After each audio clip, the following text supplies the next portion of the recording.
आप जानते हैं फ्रीडम क्या है? क्या एक्चुअल में फ्रीडम फाइनेंशियल फ्रीडम है? क्या एक्चुअल में मनी फ्रीडम है, या फिर जॉब फ्रीडम है, या फिर स्पिरिचुअली फ्रीडम है, या एनलाइटमेंट को फ्रीडम बोलते हैं? मैं कहूँ कि इन सब को फ्रीडम नहीं बोलते, तो आप विश्वास नहीं करेंगे। तो आज जानेंगे फ्रीडम का मतलब क्या है। तो चलिए शुरू करते हैं।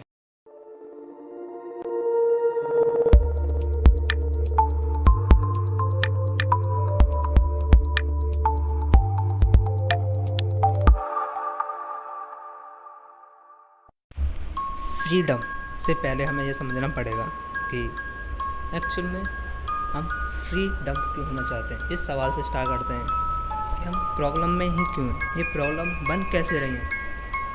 अगर हम इसको समझ जाते तो एक्चुअल में हम फ्री हो जाते हैं। बन कैसे रही हैं? इस सोसाइटी के माध्यम से, इस दिमाग के कारण और इस एटमॉस्फेयर के कारण जो इस समय मेरे सामने एटमॉस्फेयर। अगर मैं कहूँ कि अगर एटमॉस्फेयर बदल जाए और कुछ हो जाए, क्या मैं सच में फ्रीडम हो पाऊँगा?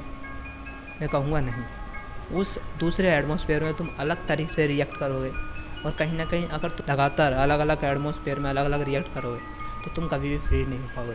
फ्रीडम ये नहीं है कि तुम्हारा एटमॉस्फेयर चेंज हो जाए। फ्रीडम ये नहीं है कि तुम बाहर से अपने आप को बदल लो, मैं चमका दो कि मैं ये हूँ वो हूँ, मेरे पास गाड़ी है, बंगला है, सब कुछ पैसा है, इससे फ्री हो जाऊँ, फाइनेंशियल फ्रीडम। नहीं, that is not freedom. Freedom वो है जो खुद के अंदर से खुद को जानता है और खुद को, अपने आप को खुद से मिलाता है, खुद से सवाल करता है, खुद को ऑब्जर्व करता है कि मैं इस समय क्या कर रहा हूँ। वो इस समय को, इस प्रेजेंट टाइम को देखता है। वो एक्चुअल में फ्री है, या एक्चुअल में वो फ्रीडम पा चुका है, या फिर वो एक्चुअल में आज़ादी पा चुका है। आज़ादी वो नहीं जो कि तुम सोचते हो कि यार कि जल्दी से ऑफिस पहुँच जाऊँ, फिर मैं आज़ाद हो जाऊँगा, आराम से वहाँ काम करूँगा बैठे। अगर मैं कहूँ कि ये नहीं है। कोई कहेगा कि मैं बाज़ार जाकर बाज़ार कर आऊँ और फिर मैं बाद में फ्री हो जाऊँगा, आराम से दूसरा काम करूँगा। कभी भी तुम्हें लिबरेशन नहीं मिल सकता इन सबसे, और लिबरेशन जब भी मिलेगा जब खुद के अंदर झाँकोगे। तो कृष्ण मूर्ति भी यही कहते हैं, the ability to observe without evaluating is the highest form of intelligence.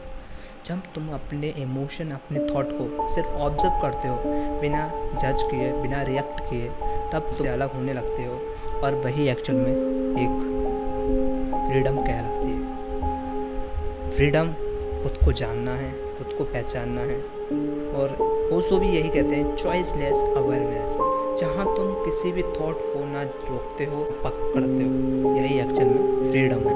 Free होना, खुद से फ्री होना है, खुद से सवाल करना है, खुद को जानना है।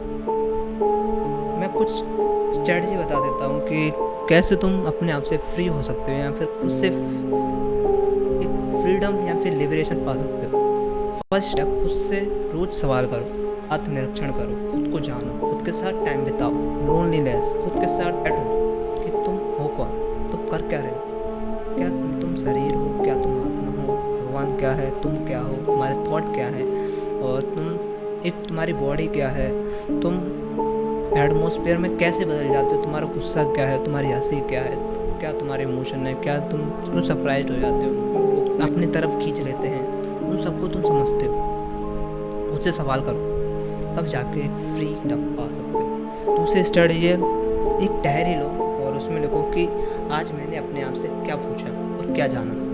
ठीक है, इस 2 स्टेप से रोज़ फॉलो करो और खुद के अंदर बदलाव लाओ। 3 है कि जो चीज़ तुम निकल के आए थे तो उसको अप्लाई करना सीखो। तीसरी चीज़ यही आती है, तो जानो, और मैं कहता हूँ कि पहचानो। जितना तो पहचानते जाओगे ना, तो उतना अपने आप से फ्री हो पाओगे, या फिर खुद से फ्रीडम पा पाओगे। तो फिर याद रखो, freedom is not destination, it is your nature, it is the moment without thought, without fair. Freedom is not a destination. Freedom वो नहीं है जो उस चीज़ को पा लोगे, या फिर इस चीज़ को जो तुम्हारी मंजिल है उस तक पहुंच जाओगे। इट इज़ योर नेचर, तुम्हारा एक नेचर होना चाहिए। इट इज़ द मोमेंट होना चाहिए, विदाउट थॉट, विदाउट फेयर। ये कृष्ण मूर्ति कहते हैं और ओशो भी कहते हैं।